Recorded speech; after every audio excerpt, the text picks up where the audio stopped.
అధికార కాంగ్రెస్ పార్టీపై ఎక్స్ వేదికగా వ్యంగ్యాస్త్రాలు విసిరింది బీఆర్ఎస్ పార్టీ. ట్రాన్స్ఫార్మర్ల దగ్గర తొండలు, బల్లులు, ఉడతలు పట్టేవాళ్లు కావాలను అంటూ ఫ్లెక్సీలు అమర్చింది. ఆలోచించిన ఆశాభంగం, మంచి తరుణం మించినా దొరకదు అంటూ లోకల్ వ్యక్తులకు ప్రాధాన్యత ఉంటుందని సెటైర్లు వేసింది.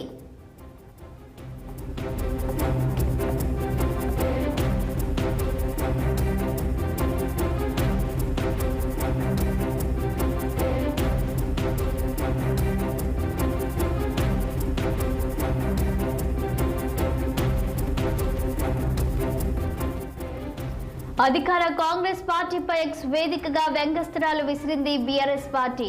ట్రాన్స్ఫార్మర్ల దగ్గర తొండలు, బల్లులు, ఉడతలు పెట్టేవాళ్లు కావాలను అంటూ ఫ్లెక్సీలు అమర్చింది.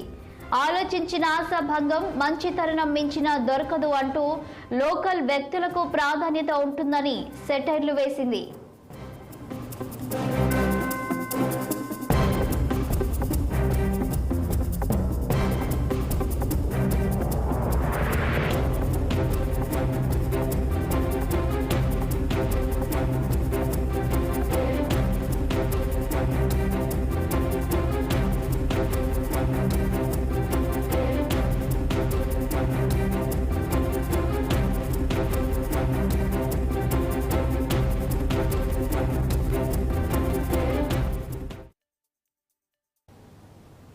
హైదరాబాద్ విజయవాడ జాతీయ రహదారి